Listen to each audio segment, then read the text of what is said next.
Hello, it's Sonia here with The Pretty Stitch. Welcome to my channel. If this is your first time joining me, I'm so happy to have you here. So today we're going to be doing another quick project, and we're going to be doing a Tunisian crochet project. And as you can see, I have a rubber band on the end of my hook, so you do not need to use a Tunisian hook to do this project. If you don't have a Tunisian hook, I just recommend a straight hook. I know some people say the ones with a little bump affect it, but I really don't find that to be a problem. I have no issue with that, but if it bothers you, then you can just certainly get a completely straight crochet hook. So today we are going to be making some coasters, or you could use them as a little scrubby. It's completely up to you. I am using them as coasters because I am making them for myself, because I realized my coasters throughout the years have just gotten really yucky or broken, and I could use some coasters. So these are for me. I'm actually using one right now. I've made two of them already. So I'll show you the one. So here it is, and I think it's really cute.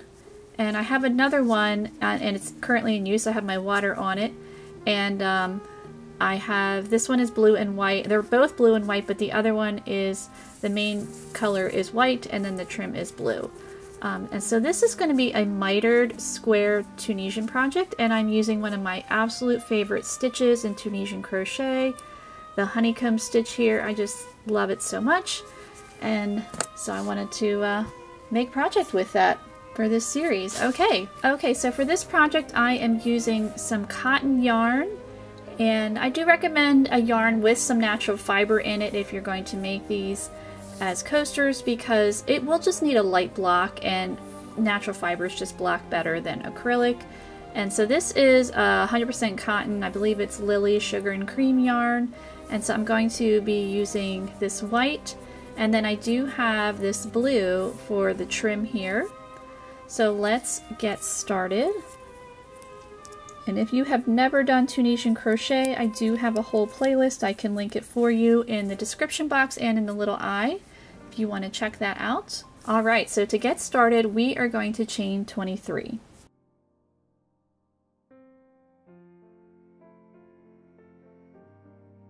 Okay, so I have my 23 chains here. So we're going to be working in the back bump of the chain, so you're just going to turn that over. Second bump from our hook, we're going to insert our hook into that bump and pull up a loop. And we're just going to continue all the way across our chain, pulling up loops. So at the end of your first half of this row, so this is the forward pass, Tunisian crochet is, each row is worked in two parts. So you will have 23 loops on your hook. So I'm just inserting my hook in that bump, pulling up a loop, and I'm not working them off until I have 23 loops. Okay, so I have 23 loops on my hook. So now I am just going to work them off. As you can see, I have this rubber band on here just in case, so these loops don't fall off my hook. That's why I have that there. Okay, so we're going to yarn over, pull through one loop, and then yarn over, pull through two for the rest of the row to complete row one. So row one is your setup row, and then rows 2 and 3 will be the repeat for the rest of the pattern, for most of it, the majority of the pattern.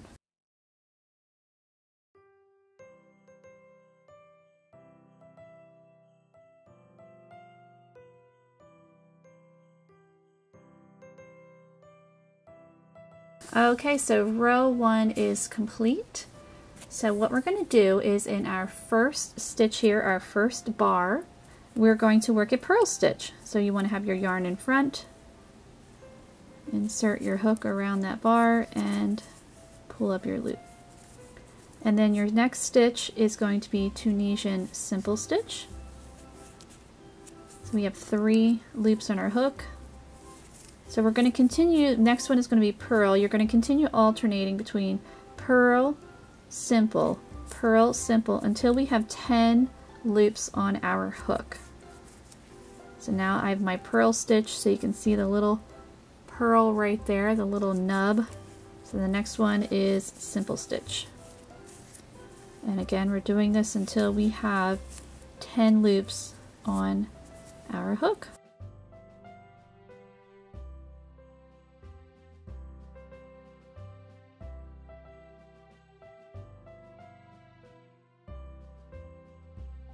Okay, so that was stitch 10. So now we are going to be working a Tunisian decrease stitch over 3 stitches. So you can see the 3 bars, 1, 2, and 3. I'm going to insert my hook in Tunisian simple through that first one, second, and third. And we're going to do a Tunisian simple through all 3 of those stitches, just like that. Now we're going to continue in pattern. Our next stitch is going to be a purl stitch. We should have 10 stitches left. And then our next stitch is a simple. So just keeping in pattern of purl, simple, purl, simple.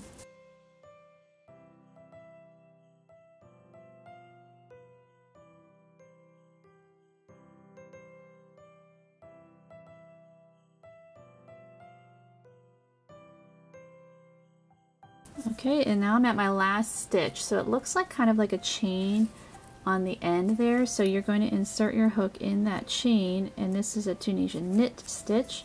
Just gives a little bit of a cleaner edge. So now we have 21 loops on our hook. We started with 23, now we have 21. So now we're going to work our return pass to complete row 2, yarn over, pull through 1, yarn over, pull through 2 for the rest of the row.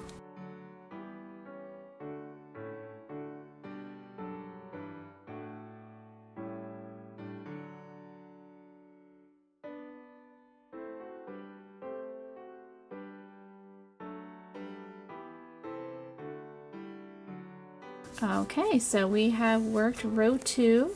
So let's work row 3. So row 3, it's similar to row 2, but it's going to be opposite. And what I mean by that, so our first stitch for row 2 was a purl stitch, and then our next stitch was a simple, but we're going to reverse that. So our first stitch for row 3 is going to be a simple stitch. So in every purl stitch you're going to work a simple, Tunisian simple, and then every simple stitch you're going to work a purl. So our next one is purl. And we're going to do this until we have 9 stitches on our hook. So that is 1 less than row 2. We worked until we had 10. Now we're going to work until we have 9.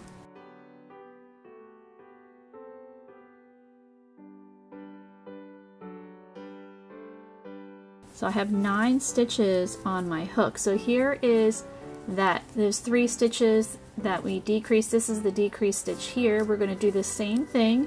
We're going to insert our hook Tunisian simple in 3 stitches, 1, 2, and 3.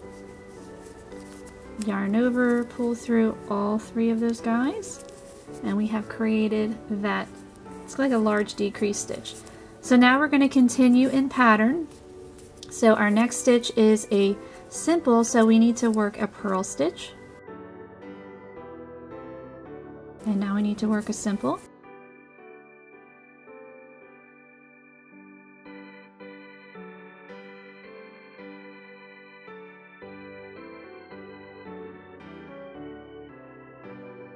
So my last 2 stitches, so I worked that simple, so now I'm going to work that knit stitch in the very last in that chain there.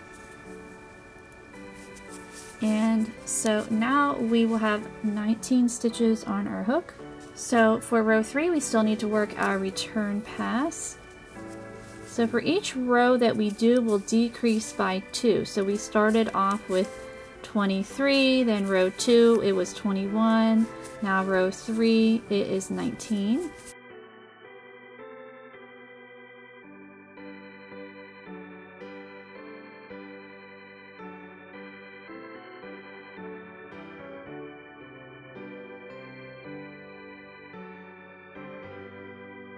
Okay, so now we need to work row 4. Row 4 is a repeat of row 2, but instead of, we're going to work until we get to our middle section. So this is those middle 3 stitches where we'll work that decrease. So for row 3 we had 9 stitches on our hook, so now we're going to have 8 for row 4. And then for row 5, you're going to repeat row 3, so then you'll have 7. And then you'll work that decrease. So as you keep going, so let me show you the sample here. It's going to turn into a square. So there's like that center section where we worked those decrease stitches, and it turns it into a square. So I'm going to keep going, repeating rows 2 and 3. Okay, so I have worked 9 rows. So if you're not sure how to count, you just turn it on its side so you can see all the tops of the stitches, and 1, 2, 3, 4, 5, 6, 7, 8, 9. So 9 rows. So row 10, I'm going to show you what to do. So I said work up to 5 stitches, which we are going to do. So I'm going to show you that. So I worked 9 rows, and I'm going to work my Tunisian simple. And so now we're already at our center section here. So we're going to work our Tunisian purl. I said Tunisian simple, didn't I? So we worked in the simple stitch, but we worked purl stitch. So I'm sorry, Tunisian purl. And now we're going to work the Tunisian simple decrease over the 3 stitches to keep in pattern. And now we work a purl stitch. And then we work that knit stitch in the end there. So now we have 5 stitches on our hook. We're going to yarn over, pull through 1 like normal, yarn over, pull through 2 like we've been doing. Okay, so let's work row 11. So we completed row 10. So row 11, we're already at our center section. So we're just going to insert our hook in those next 3. Work that decrease. And then we're going to pull up our last stitch there, Tunisian knit stitch. So yarn over, pull through the 1, and then what I just do is I just pull through the remaining 3 to complete the stitch like that. And then it does look a little wonky, so that's where blocking does, because we're kind of working this, was they say on the bias, like corner to corner, so that tends to do that with these kind of projects. So just a little block takes care of that. Okay, so now we're going to work the border. So for the border, I'm still using my main color here. So I'm going to chain 1, and I'm going to work 3 single crochet in this corner here. These are my corner stitch. So just 3 single crochet.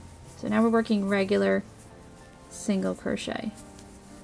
So I have my 3 stitches there. And we're going to work 2 rounds for the border. So now I am going to work 10 single crochet across, so you can kind of see where you need to work. So just inserting my hook.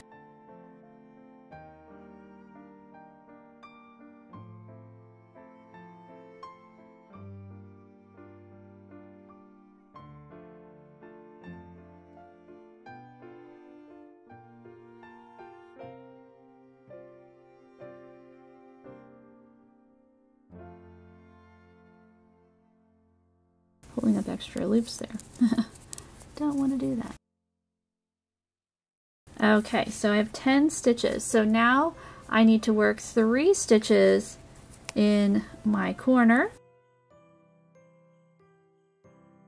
to create the second one.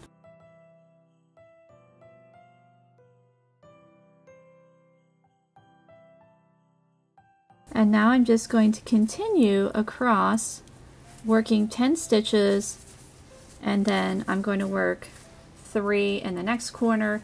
I'm going to work 10 across, 3 in this corner, and then 10 across, and then I'll meet you back. So I'm going to go finish that up, and then I will meet you back. Okay, so I have 1 more stitch right here to complete my round, and I'm going to join, or I am going to join, but I'm going to finish that off with my other color, my contrasting color. Now, if you just like it with a simple plain border like that, which it looks very nice, you can join in your first stitch and then just cut your yarn, but I'm gonna add just a little bit extra. I like to be a little extra sometimes. So I'm gonna have my other color here, finishing off that stitch, And then I am going to join in this first stitch here with a slip stitch. And I'm going to chain 1, and so this is round 2, and I'm going to single crochet in that stitch. So now I'm going to chain 1, and I'm going to single crochet in the next stitch. So it just creates like a little, like a slightly ruffly border. I'm going to chain 1 again, single crochet in the next stitch. I'm just going to do this all the way around. And then when I get to the end of my round, I will join with a slip stitch in my first stitch and cut my yarn. Okay, so I'm at the end of my round. I just need to work one more chain 1, and then I just join with a slip stitch in that first stitch. And now I'm going to cut my yarn. And I got these really cool scissors. Let me show them, or cutting things. They're really neat, and they do have a protective thing over top from one of my ladies in my knit crochet group that I run at my church. That was so nice of her. So Anita, thank you so much.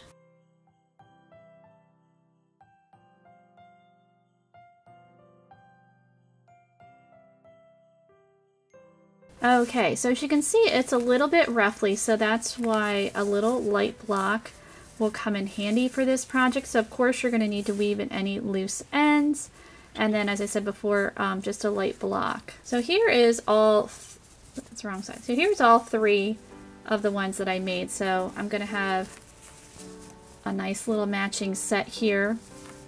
So I did do the type of block I did for these with just a steam block with my iron. I have I don't have a steamer, but I get a little steam out of my iron, so I just laid these down on my ironing board and just gently, I didn't like put like pressure on it, but just gently, like, you know, I actually had it turned on the other side, and it helped just relax it enough so that they could lay flat. But again, you don't have to do that little roughly border if you don't want to. You could just have the single crochet round.